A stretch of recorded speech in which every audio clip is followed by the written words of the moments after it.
I'd like to call the meeting to order. This meeting is being recorded. Seeing no one else recording the meeting, if you'd please join me in the Pledge of Allegiance. I pledge of allegiance to the flag of the United States of America and to the republic for which it stands, one nation, under God, indivisible, with liberty and justice for all.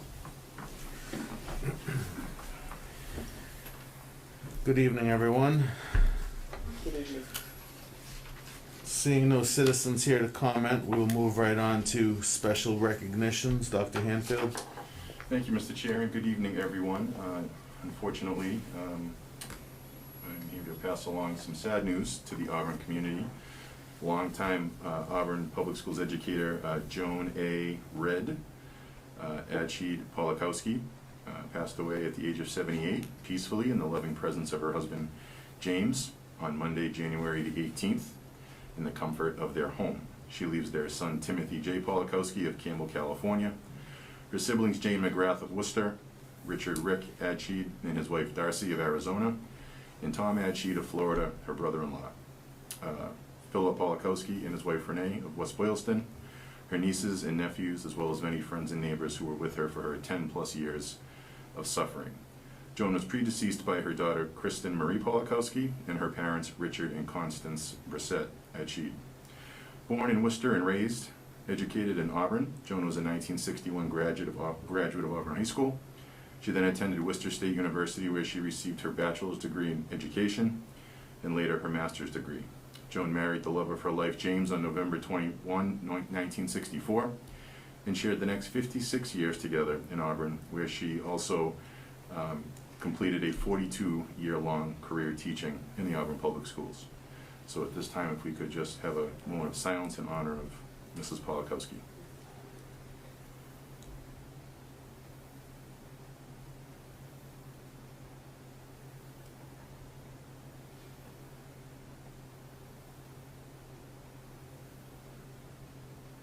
Thank you. Thank you. Thank you. We now move on to the student representatives report. All right, hello. Aaron and Jasmine. I don't know if we have Jasmine, but we have Aaron. Yeah, I'm off No, of work for TJ the first Maxx. Wednesday in like a very long time. For the people on the Zoom, nothing really much has happened lately with Auburn High. Same thing as usual as like before. COVID, of course, still pervading through our system, still a major factor within like our grade and how we handle ourselves as well. But it's not like any teachers have given up on any code regulations or gone more lax. People have, students and teachers alike have been very strict and very good at maintaining these regulations and hoping that keeping their students safe. So that on the front is making me confident as a student to go back into school for tomorrow and Friday, and previous weeks, of course. And like for extracurriculars wise and stuff like that, of course, as you guys will review later in this meeting, We the People, the senior classes like AP Gov, we just had that last Saturday. It was extremely fun, even though we couldn't go to the Senate House and actually be there in person. It was still a very great event for us to be able to still write our speeches, present our speeches, and answer follow-up questions from judges all around the country. For example, in my unit itself, I had a Milwaukee, Wisconsin Judiciary Committee reviewer. So he worked with the judiciary courts of the Milwaukee/Wisconsin state system. And Unit 1, they had a Supreme Court judge, not the Supreme Court of the United States, I believe. I was told Supreme Court and I got super excited, but then someone clarified that they meant the Supreme Court of Oregon, the state. But it was still super cool to see all those people there.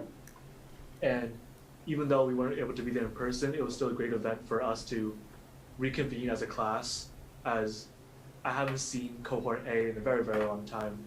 And to be able to see them in person last Saturday and all, like keeping us safe, of course, 6 feet apart, even though we were so doing our speeches, it was so nice to see them at least. And we did very well for everything. We got third place overall, losing to we lost to the first place, which was East. I believe their school is called East Hampton, but they got first place last year in Massachusetts, and they won nationals last year. So it's a very tough competition within Massachusetts itself, and we're very happy with where we are.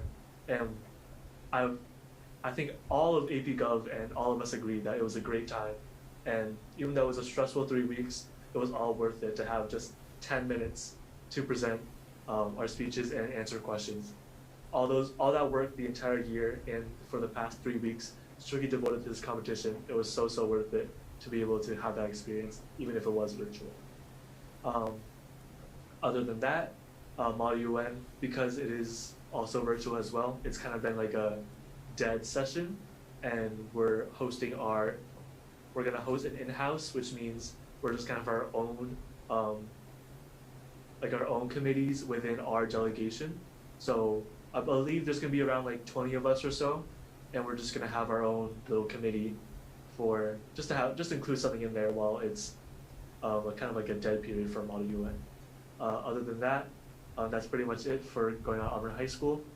There's gonna be like, I believe next week with Student Council, there's the Winter Carnival Assembly, quote unquote. But it's kind of tradition to have it before all the vacations, so it's nice to have at least something in there. Go back to a little bit of a normal situation. But for me, that's pretty much it. And hopefully to the people in person, I'm gonna just give a nice wave, and that's it for me. Oh, we can hear you now. We can all hear you, so congratulations on Oh, perfect. on your third place. And as you said, most important part about that was getting back together with some of your friends and just enjoying the experience, even though it was virtual. So I'm glad you were able to do that. And we're proud of you, whether you came in first place or 10th place, but third place is really an awesome finish, especially considering your competition. Yeah, thank you. You always make us proud. Any other comments? Enjoyed your report. I enjoyed your report, Aaron. That was very informative. Thank you. Thank you. Any other comments or questions for Aaron? No, not at this time. All right, Aaron. Well, we thank you. Your report was great as always, and please congratulate your teammates for us, and say hello to Jasmine, and we'll see you next time. All right, thank you guys. Have a Thanks, good night. Aaron. Thank you. Bye. Take care. Thank Bye-bye. you. Thank you. All right. That was nice. I would now entertain a motion to accept the minutes of 1/20/21. I'll make that motion. Do I have a second? A second. All in favor? Aye. Aye. Aye. Aye. There's a vote. Thank you. And we now move on to the superintendent's report. Yes, thank you again, Mr. Chair. Up first tonight, we have a donation of PPE to Packagug School to recognize. Mrs. Stanek recently informed myself and Dr. Chamberlain that the Packagug School nurse received a donation of 50 sponge shields from, I think it's 1-800-SHIELDS in Beverly Hills, California. It is my recommendation that you accept these with gratitude, and please see the attached thank you note that was sent. I would entertain that motion. I'll make a motion to accept with gratitude the 50 sponge shields donated by 1-800-SHIELDS to Packagug School. Do I have a second? A second. Any discussion? Thank you. All in Yeah, favor? that's wonderful. All in favor? Aye. Aye. Aye. There's a vote. Thank you. And we now move on to unfinished business. Thank you again, Mr. Chair. As we have started doing on a regular basis, we start with our COVID update. I'm gonna say it's been a good week, but it really won't be a good week until we have 0 to report. But with respect to where we've been since November, it's been a relatively good week with respect to COVID positives. Last week and through the start of this week. Last week we reported 4 last Monday, 1 on Tuesday, 0 on Wednesday, 2 on Thursday, 1 last Friday, and we had 1 today. So that's a total of 7 in the last week and a half. So we're definitely seeing the numbers trend down, which is positive. It's also the lowest beginning of week total I think we've had in a number of months. So that's encouraging. But again, you know, as much as we're seeing things trend downward, we want to make sure that we are continuing to wear our masks, wash our hands, keep our social distance, be cautious in large crowds, especially as we have the February vacation coming up. We're not out of the woods, I don't think, here by any stretch of the imagination, but we're definitely trending in the right direction, so that's positive. We're also fielding many inquiries, as you might expect, regarding the status of school moving forward, as vaccinations and that publicity is gaining traction. We are, as a school system, prepared to begin vaccinations as soon as we receive them through the town's Department of Public Health. We are currently scheduled in phase 2.3, and as people probably know, we're into the beginning phases of 2. And so right now, the best guesstimate that we have is that we would see first doses for school personnel somewhere around the end of February. And then from there, it would be approximately another 4 to 6 weeks before the booster or dose 2 is available. And then from there, it will be 2 weeks for full efficacy to be reached in people who have received those shots. So we're also keeping our eyes on the potential for a March surge that's been discussed in the media. That may or may not happen due to mutations of the COVID virus, but that's where we are right now. There is encouragement in terms of the vaccination timeline that seems to be taking shape for us. As people again have seen probably through the media, there's a national shortage of that, of vaccinations, for folks. Otherwise, I'm sure it would be going much faster. But from the school side of it, in order for us to receive vaccinations, we have to document that we've got an immunization plan and some other things in place, and we have all the boxes checked. I think that's a fair Certainly with the assistance of the Auburn Board of Health, who has really set us up to be in that position. They're the ones really setting the stage for that, with the location, the system, and all of that. So they've been a tremendous driver in hopefully getting us to that point by the end of February. Yeah, absolutely. And so that's where we are right now. And as we continue to move through the vaccination process, we'll continue to keep folks apprised of where we are. I know there's a lot of curiosity and desire to see students start returning more than the current hybrid schedule allows, but we're making progress, and we need to get over this first hurdle before we start talking about what's to come for the end of the school year. So it's a glass half full type of situation right now. I think certainly much better than where we were, even at the start of January. Absolutely. Any other comments? Seeing none. Great, thank you again, Mr. Chair. So moving on, as we've discussed in the last few weeks, thought it would be a nice idea to bring some of our nursing staff together to share a presentation that they gave to our faculty 2 Wednesdays ago. They did this proactively. They felt that it was a good idea to kind of come forward and reassure the school community that they were safe, all of the things that were going on in the schools to keep people safe, and that kind of dovetailed nicely into the conversations that we were having here as a committee. So what I'm going to do is introduce to you our nurse leader, Leah Gauthier, and our Packagug school nurse. Hi Leah, how are you? Hi, good, thank you. How are you? Good, thank you. And our Packagug school nurse, Ms. Kelly Estrella. She's out there in the universe somewhere. I'm going to share their presentation. I should probably put my glasses on so I can see that. And Dr. Chamberlain will help facilitate the presentation.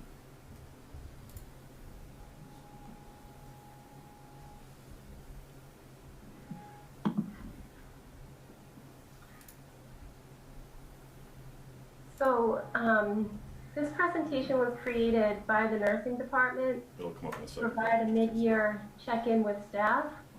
I really wanted to review everything our district has in place to keep students and staff safe in schools. highlighting particularly the new air filters, collaboration between the nurses, administration, and Board of Health, and also the behind-the-scenes work nurses do on a daily basis.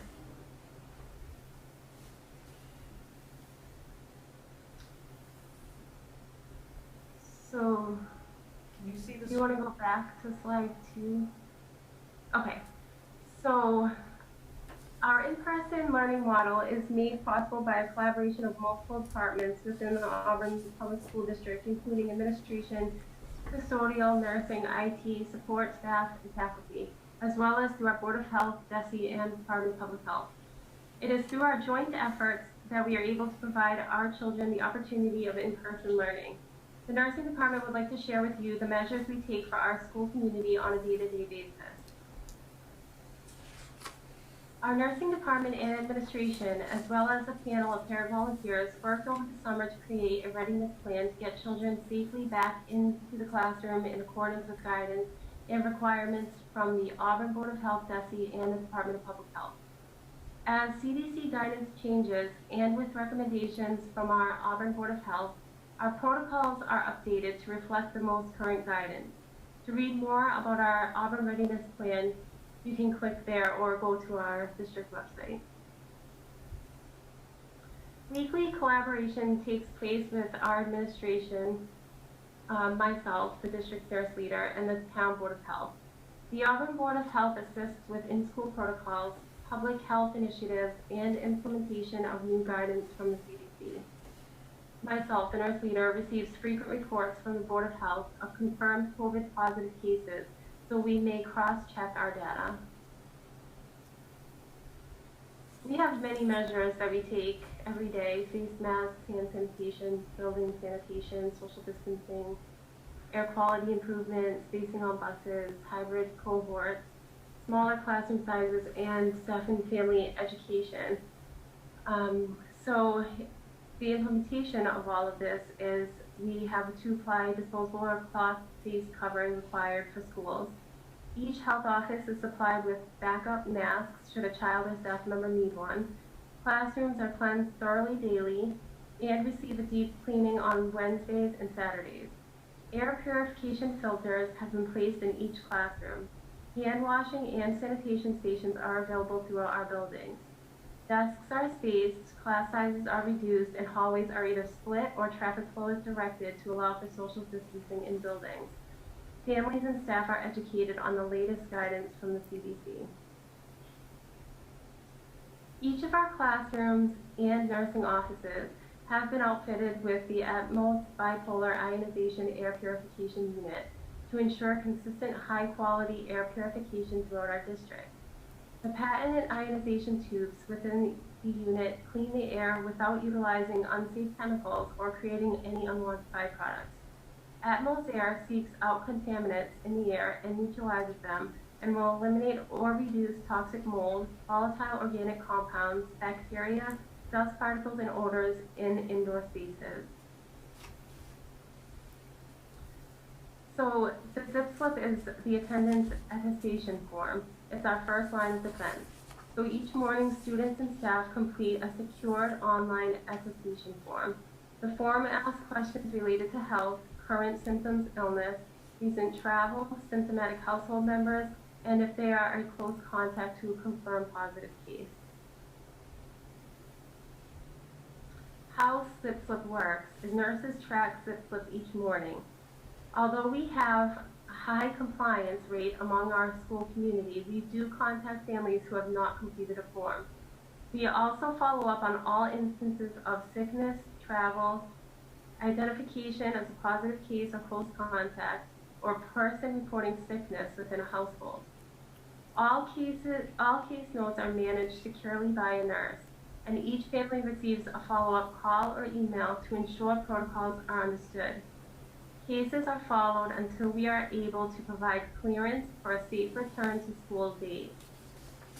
Nurses collaborate to support faculty or students with in-district family members to ensure families are supported and advised on return to school dates.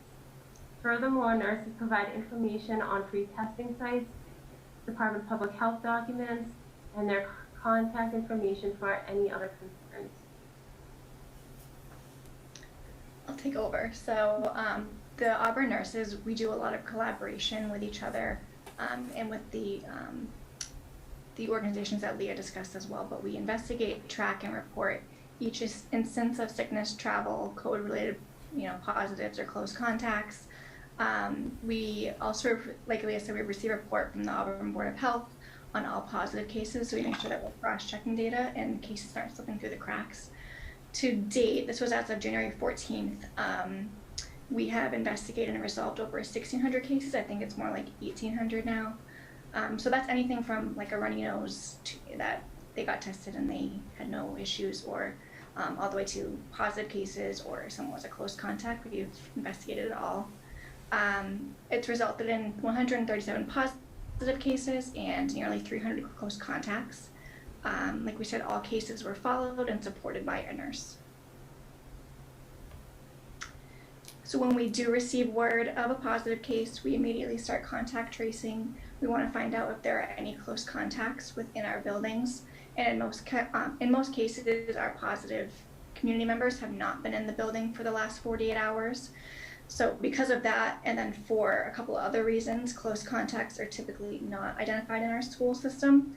Some of those other reasons are the zip slip that Leah talked about, which accounts for symptomatic students, close contacts, or positive household cases.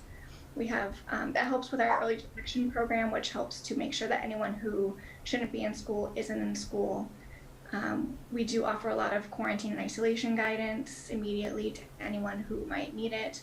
There is the 6 feet spacing in the classrooms, cafeterias, and common areas, which makes it so that that close contact definition, which is being within 6 feet of the positive person for 15 minutes or more while they're infectious, it kind of eliminates that because we are spaced apart. We have smaller class sizes, reduced hallway traffic, and bus capacity. We have cohorts so that the children are only in person 2 days a week as opposed to 5 for the most part. And then we also have remote learning or working opportunities for students and staff who might have to stay home while they await clearance. So we will work with administration to notify them of positive cases. We work with the families to make sure that they are educated on protocols going forward, isolation requirements, return to school dates, and then while maintaining confidentiality, close contacts are identified if applicable, and they would also be asked to stay home from school for the designated time period, and they're going to be provided with information for care management, quarantine requirements, and then testing sites if they need it. Dr. Hanfield will report all of the positive cases, as you've probably all seen, through the one-call email notification system that goes out to staff and families. And then if you go click on the link, or if you look on our district website, we do have a dashboard of all this data, so that you can track that on a weekly basis when it's updated. Also, Leah does report all the positive cases to DESE on a weekly basis as well. This is just some behind the scenes things that the nurses do. We provide administrators, faculty, and families with the latest guidelines recommended by the CDC, and then incorporate that into our practice. We create a lot of infographics like the ones on the screen. We do a lot of presentations like these ones. We send out newsletters or posters that might be displayed. We send out a lot of literature to our community members who, like we said, might just need some information on sickness or close contact or travel guidelines. We also have held virtual town hall meetings similar to this, and then we're also available by email or phone during the standard school hours for any questions anyone might have. And that was it. We really just wanted to highlight that we wouldn't be here without the help of everybody. It's really a community effort with families, but also our Board of Health and our staff in the buildings, custodians, teachers, administration. We all have to work together to make it work, and so far it's been a great experience. So we are Auburn. Thank you, Leah and Carrie, for that presentation. This again went out to all the staff recently. We're hoping in the future to hold some parent forums as well for folks that have questions. But I think, as you can see, our nurses have along with a lot of cooperation from a lot of people, have covered a lot of bases. And I think that information gathering, the contact tracing, really is quite unusual for a public school system to undertake to the degree that they have taken that on. And I am a firm believer that it's that work that has kept us in the situation that we've been in and able to stay open as much as we have. So thank you to both of you for that presentation, and I'm sure they'd be happy to take any questions if anyone had any.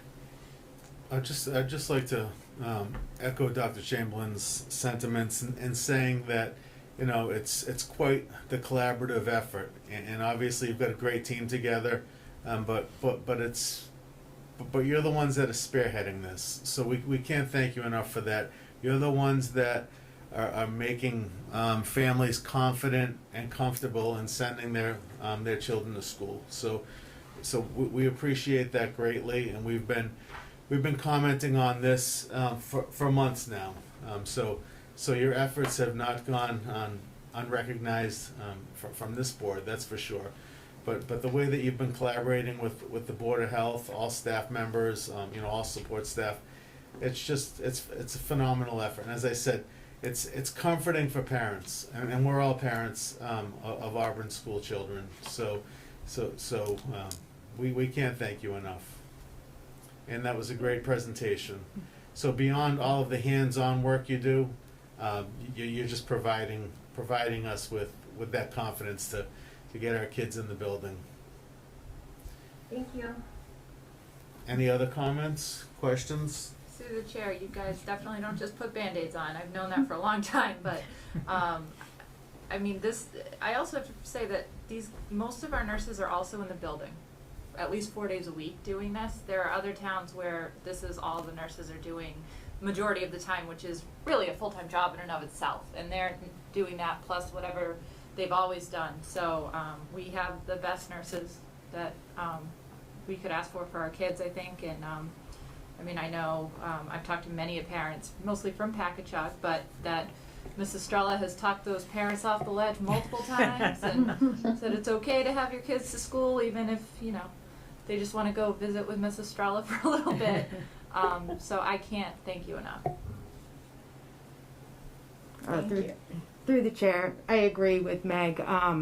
I've also had many conversations with the middle school nurse who's talked me off a ledge several times, going through close contact scenarios and everything else. It's just, I've talked to teachers from surrounding districts, and they don't have this kind of attention to detail at all. They're afraid to go to work. They're afraid to come home and infect their families. There's no zip slip being used.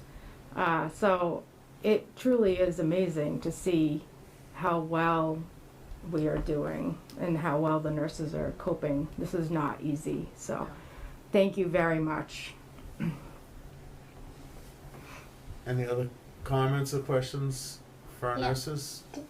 Through the chair, I just wanted to thank the nurses also for being here at the end of your day. I know you're probably exhausted, but this really helped to put all the pieces together, because in our meetings, we hear bits and pieces of how your day is going, or, COVID positive cases, or how you're dealing with close contacts. But this was really an extremely well done presentation, and I really can't, just as all of the fellow school committee members have said, we really, really appreciate everything that we're doing. And we know that we're very lucky to have you guys, and have you guys care so much, it just means a lot. So thank you. And thank you, Casey and Dr. Chamberlain, for arranging for them to come and speak to me.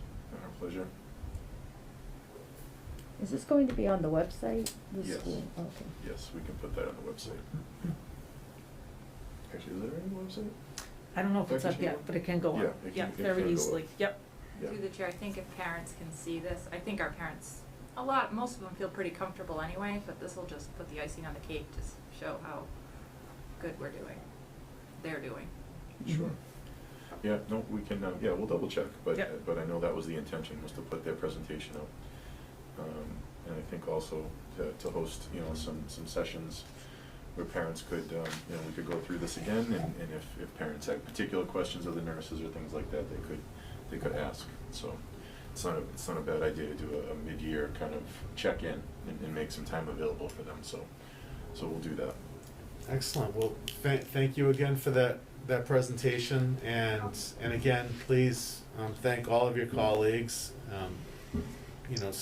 district-wide for us. We appreciate that collaboration, and you can stick around and watch the meeting if you'd like, but I can assure you, other than the business and financial report, there's not going to be a lot of fireworks. So, feel free to, if you have any closing statements, feel free to make them. Otherwise, we'll see you around. Thank you. Thank you so much for having us. Thank Thank you both. Thanks you. again. We'll talk to you tomorrow. Thank you, guys. Is she still at work? Not sure. No, that's her little that's setup. my there. kid's classroom here. Oh, that's right. okay. I love the flag. I know, I was gonna say, you need to go home now. I'm she's here. right. I'm at home. This is what we It's a do licentious here. classroom. This is our learning space. All right, have a good night. Great. You Thank too. you. Thank You you. as well. Thank you. Thank you both. That was excellent. No, they do a great job. Great job. All right, moving on. Thank you, Mr. Chair. Just wanted to just kind of give a couple of kind of quick just bits of information. First being, back in November, as I presented to the committee and also as I posted, on our website, I am in the process of beginning to gather data on my entry plan for the district. And as I've said to people a number of times, I'm not new to the town. I'm not necessarily new to the district, but I am new to the position. And there's many things that I'm finding out in this position that are helping inform kind of my my prerogative and future vision for the district. So as you probably have seen, I sent out surveys to our faculty and to our families. That's been out the last couple of weeks, and we have about 300 responses, which is really great.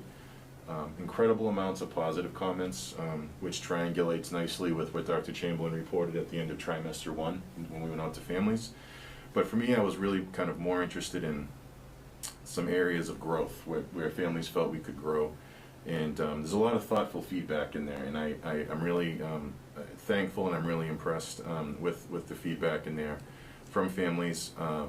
Really demonstrates their commitment to the schools and to their children's education. So I just wanted to put that out there, that I am starting to do that, and I'll be bringing the preliminary findings to you in March, and then I'll have a final report for all of you probably in June or so to close the school year. But we're making good headway on that. So I really want to just take time to thank everyone for taking a few minutes to share their thoughts, because it really is important.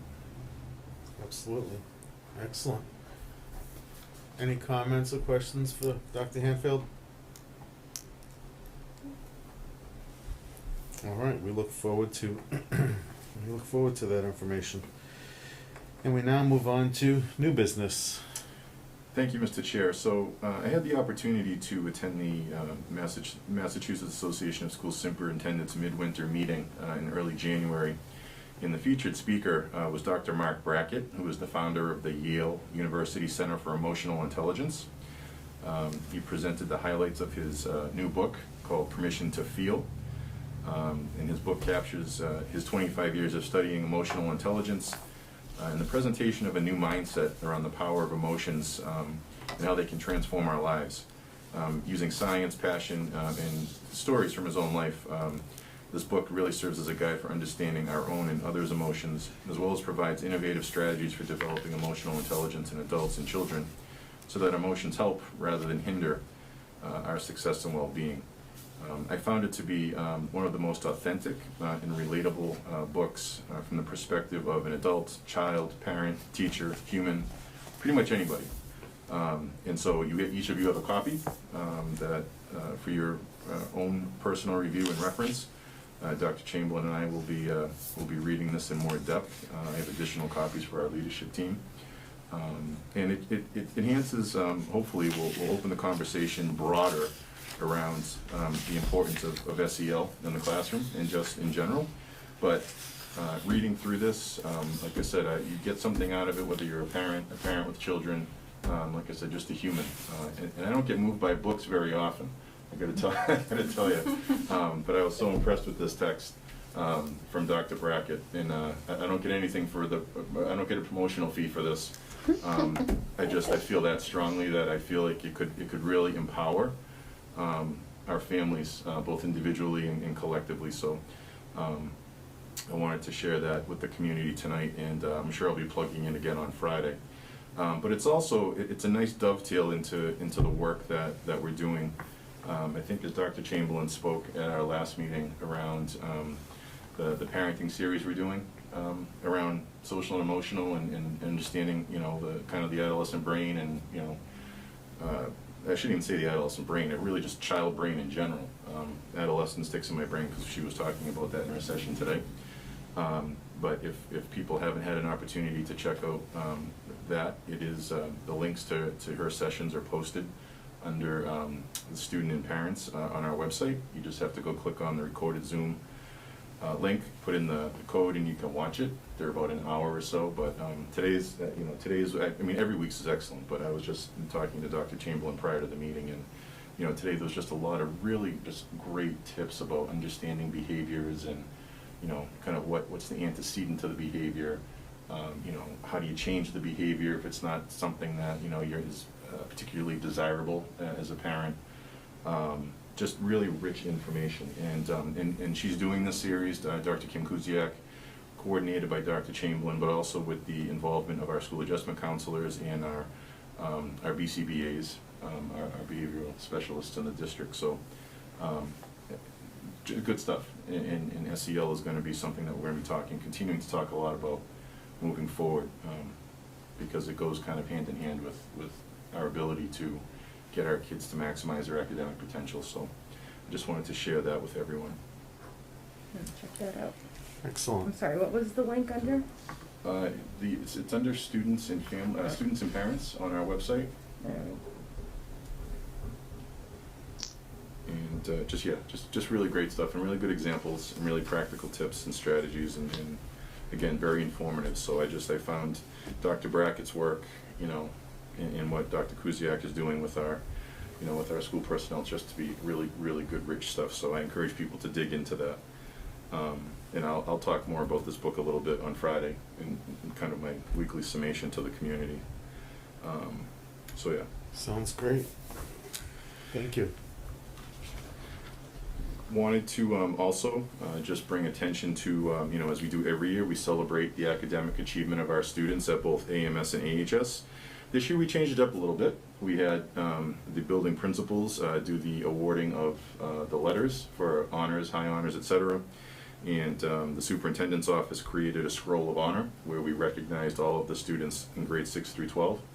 And posted that on our website and on Facebook, and it was a pleasure to recognize so many students. When you go on there and you see the number of kids and who've really done well in very difficult circumstances, and to see the names of some children who were struggling at the beginning make it onto the honor roll really shows just an awesome job by teachers, parents, admins, and of course the students themselves, because they're the ones who have to do the work. So a nice way to honor them, and like I said, a slightly different approach to it this year that we look forward to continuing moving forward. Dr. Chamberlain and I also had the pleasure of attending the middle school's National Junior Honor Society induction ceremony last Thursday evening, January 28th. There were 35 7th graders and 1 8th grader that were selected to be part of the National Junior Honor Society. To get into the National Junior Honor Society or the National Honor Society, you have to be recognized for exemplary scholarship, character, leadership, service, and citizenship. And so I'd like to just, again, publicly congratulate this year's induction class, and also to send out a special thank you to Mr. Desto and Mr. Carlson, the administration at the middle school, as well as Mrs. Melissa Dupuy and Mrs. Sherry Watson, who are the advisors. It was a nice night. It was about 30 minutes in length, and it was great to see some of the kids with their parents standing behind them. They were so proud. It was really awesome. They did a great job. Yeah, the kids were terrific. They NGHS, the president, Mr. Cam McLaughlin, was a terrific leader of the evening. Matter of fact, I have to write him a little note. I was really impressed with how he led the night. He did a nice job. Everyone did a nice job, but he's the president, so that just stuck out in my mind. So congratulations to them again. And we'll be doing the high school one in a couple of months. Excellent. And then finally, before I turn it over to Dr. Chamberlain, as you heard Aaron say, the 2021 We the People competition took place this year. It's usually at the Edward M. Kennedy Institute at UMass Boston on Columbia Point, an absolutely gorgeous part of the city. Well, it's really not the city, it's the outskirts, but either way. And so part of the excitement of the competition is getting to go, to the museum and whatnot. But unfortunately, that didn't happen this year. And so, as you heard, Aaron say, they finished third, and he's understating himself a lot when he says that they're happy with where they finished. They should be ecstatic from where they finished. East Hampton and Williston Northampton are two of the premier schools in this competition in the country, and every year it's they're the ones to go after. Our kids, we bring however many students are in the class. Some of these other schools just take like a team. It's like a team of 12, or we took 47 kids, and that's about the number that we bring. We bring every single child, to the competition, which is great, but it's a challenge because they're giving unit speeches. They're responding to a question, citing constitutional documents, Federalist Papers, Magna Carta, Bill of Rights, so on and so forth, and they have to craft an answer that includes everybody on their team. And so when you have a team of 6 versus a team of 2 or 3, trying to get that sync and all of that, it's a lot. It's a lot. And having watched this go on, for a number of years, the work is immense, and I couldn't be prouder, and I know Dr. Chamberlain feels the same way. To take third place is just amazing, especially in this format, in this year, in these times. So I couldn't be prouder of him, and again, kudos to Mr. Spencer Kennard and Mr. Vincent Bonaccio, their advisors. They do an absolutely fantastic job, and again, Aaron grossly understated their performance on Saturday, so very proud of them. Very proud of them. Excellent. Thanks for clarifying that. And I'll give Aaron a hard time about being too humble next time I see him. Grossly understated. Thank you for that. And we now move on to a teaching and learning report. Dr. Chamberlain. Hi, thank you everyone, nice to see you. Just a couple of quick updates this evening. As you know, we purchased Seesaw for our primary schools, which is kind of their learning platform. They did not have an online learning platform prior to this year, which makes sense. But in recent days, we've expanded the use of this platform to our substantially separate classrooms across the district. Seesaw is friendly to young children, but it's not designed just for young children. It's designed, really anyone can use it. It has many accessibility tools that make it a perfect fit for some of our students in our substantially separate classrooms. And what it also allows is for parents, families, teachers, administrators to get a look at what kids are doing. So each week, because I'm an administrator on the account, I get an update from all of so our preschool uses it, the primary use it, and I can scroll through and see the work of everyone, see some of the recordings kids make that are like the cutest things you ever saw when they're, responding using their audio tools, or they've done one of the drawing tools that are there. Just amazing. So it's just been a really great tool across the district, and I just wanted to say thank you that it really has made a difference for our kids and how we can communicate with our families. So I think that was a great addition this year. And some really great news is that we are going to go through some tiered focus monitoring through the Department of Elementary and Secondary Education and Public School Monitoring System. And this is something, it's a 3-year cycle, so our cycle is now come due again. This happened several years ago. They'll be looking at certain areas in special education and civil rights across the district. Starting very soon, now actually, there's a self-assessment that we have to conduct, which means we go through lots of documents, procedures, protocols, data, and provide that to them, and then next year, there'll be a site visit, to whatever degree we can have a site visit, where they'll conduct interviews and all of that. So there's going to be lots to do between the civil rights portion of this and special education. And so once that becomes available, we'll certainly share that with you as well. So that's it for this evening. Thank you for that report. And through the chair, just to be clear, I just want to make it clear that this is something that every school district in Massachusetts Right. goes through. Correct. I don't want people to take the impression that, this is something that has been zeroed in on Auburn for some reason. This is, I guess, similar to MCAS, except we do it on a 3-year cycle, so. And they're doing 130 districts through Yeah. this cycle, so. Yeah, it's a lot, yeah. We thought it was related to you taking over as superintendent. And that's why we were being scrutinized. I saw Dr. Burnell last week, and she didn't say anything about that, but she does say hello to all of you, by the way. I hope she is well. She's doing very well, and looks terrific, and is misses everyone, but is enjoying retirement immensely. So, but it was nice. It was nice to see her. We ran into each other at a mutual meeting on another topic. So. Well, her timing was impeccable. I will say that. Yeah. Yeah. All right.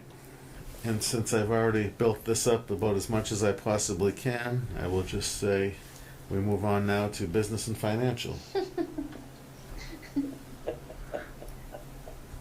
the teasing, George. It's my pleasure. Well, good evening, everyone, and it's nice to see all of you here and on the camera as well. Tonight for the business and financial, a couple things. First of all, we'd like the establishment of a scholarship. The Auburn High School community would like to establish a scholarship in memory of Ed Bedard. He was a longtime teacher and department chair at Auburn High School, who passed away suddenly last year. The scholarship would be awarded yearly to graduating seniors who are enrolled in technology classes at Auburn High School.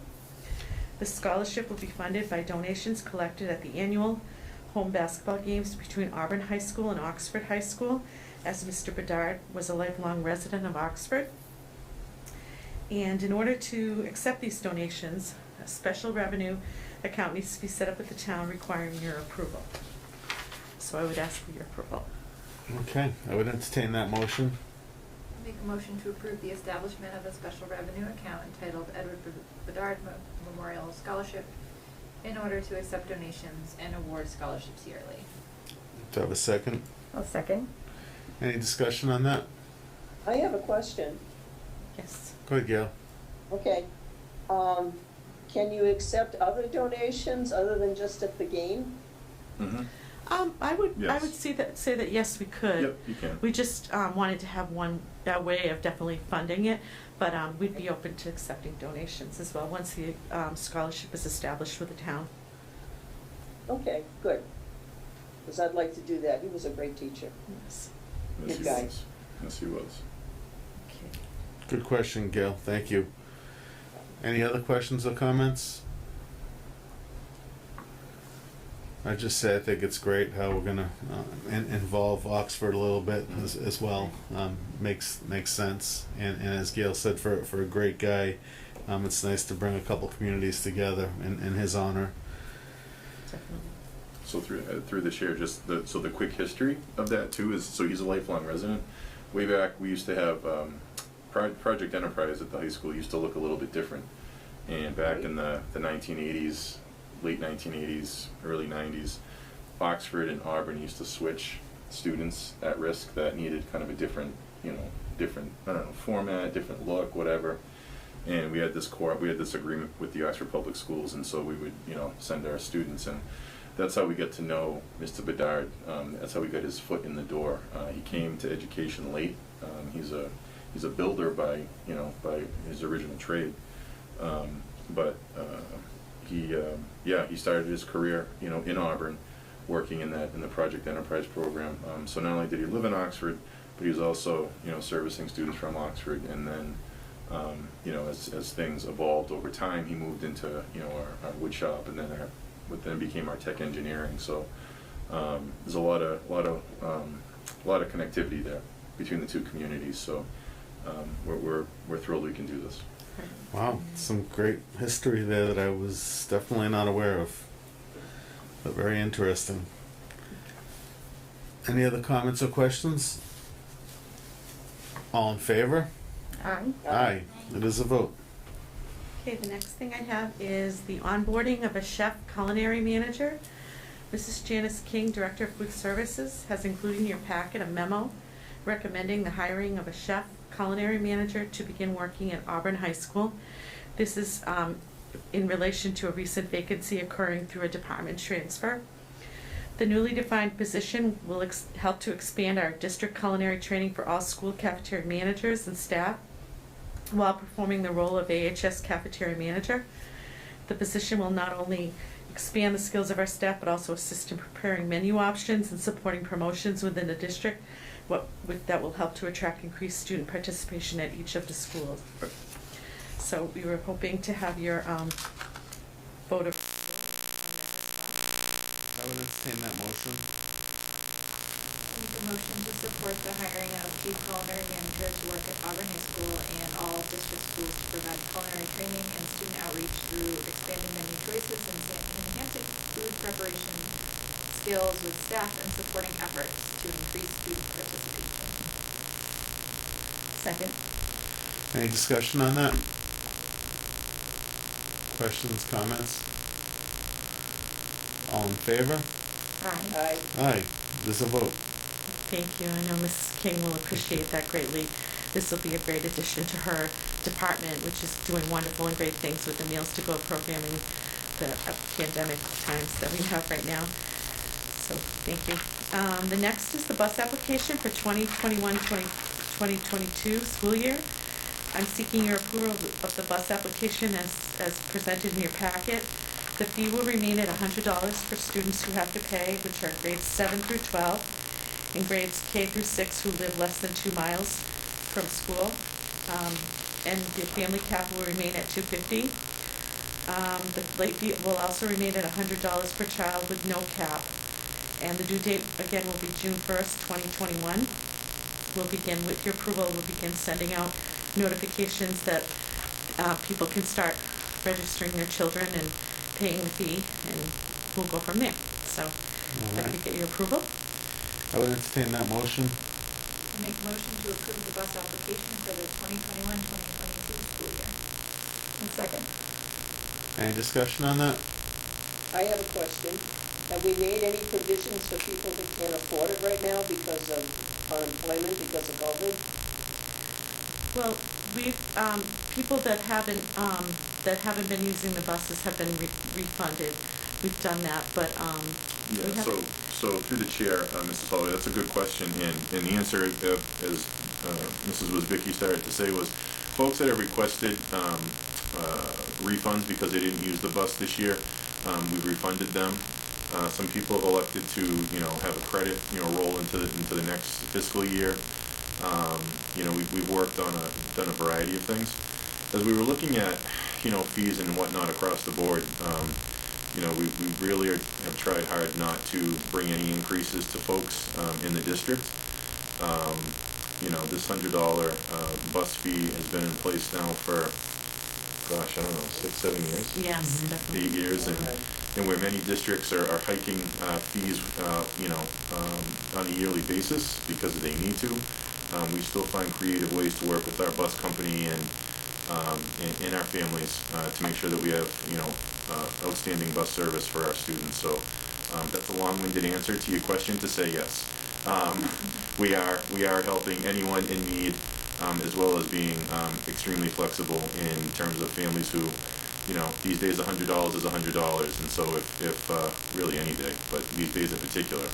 So when we receive something from families, we refund their money without a problem. Okay, good.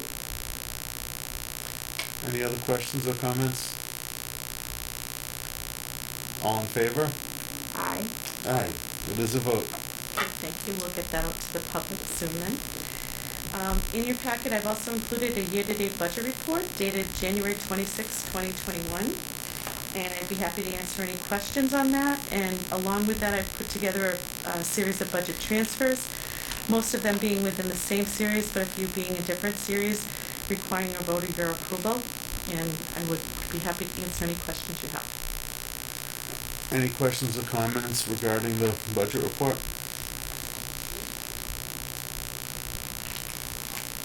Seeing none, I would entertain a motion. Make a motion to approve transfers between series as presented. One second. Any discussion on that? All in favor? Aye. It is a vote. Aye. Thank you. Thank you very much, and that's my report for this evening. All right, excellent as always. And we now move on to policies. Yes, thank you, Mr. Chair. As discussed at our meeting 2 weeks ago, back before you this evening are 3 policies on second read, and we are looking for an adoption of the 3 policies mentioned in your packet this evening. One is, again, school committee legal status, which I won't read through the entire thing. I did that at the last meeting, but it just defines what the school committee's responsibility is, and membership and things like that. The second is school committee organizational meeting. Again, it defines how the school committee organizes after elections have been taken for chair and vice chair, and what the roles and responsibilities are at that point. And then the last is a homebound instruction policy, which is an update relative to making sure that we are providing students their basic academic instruction that they are due by law. Excellent. I would entertain a motion to accept. Motion to adopt the above named policies on second read. One second. Any discussion on those policies? Good. I agree. All in favor? Aye. Aye. It is a vote. And is that all we have for this evening, Dr. Hanfield? That is, although I have one last thing, and it's very quick. I sent it to you via email, and that is to announce the retirement of your, and I guess it's our, Executive Secretary, Mrs. Elaine Zotner, after 27 years in the school system. She purposely didn't want any fanfare, but I'm sorry, after 27 years. The woman is an institution in her own right, and deserves to be feted to at least this extent, to acknowledge her years of service to the Auburn Public Schools, and that she's going to be terribly missed. She's been invaluable to me as I've transitioned into this chair of superintendent. I know Dr. Chamberlain feels the same way. I know Mrs. Wisbicki feels the same way. Everyone in the central office feels the same way. She's with us until August 31st, and then, as she said in her letter, she's only ever a phone call away. So, congratulations to Mrs. Zotner, who is listening tonight and probably cursing me right now. But that's the way it goes. Humble servants deserve to be noticed once in a while. So, there you go. There you go, Mrs. Zotner. I don't know if there's any comments, Mr. I would just say I agree. She will be sorely missed. It's been 9 years for me working together. Well, in my 9th year, working with Elaine, and she's phenomenal. And I can't thank her enough for staying on this year. While you sort of got your feet wet, as you said, it's difficult walking in, and when you have someone who's a walking institution. Just full of knowledge of what's happened in the past, if not, several years that Dr. Brunel was here, even beyond that. So, no, we just can't thank her enough. I'll save most of my sentiments for this summer, but just wanted to put that out there right now. Any other comments or questions? She will be missed, definitely. She has been amazing, so. I'll plan that COVID safe going retirement party. Sounds great. Thank you, everybody, I appreciate it. We appreciate she you. speaks. I gotta watch out for the tack on my chair tomorrow when I come in. I had nothing to do with this, Elaine. This was all Casey, so.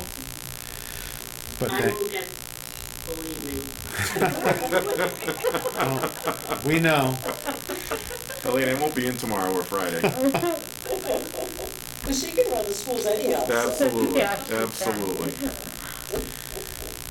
What a great way to end the evening. So with that, I would entertain a motion to adjourn. I'll make that motion. Do I have a second? All in favor? Bye. Aye. It is a vote. Good night, everyone. Good night. Stay well.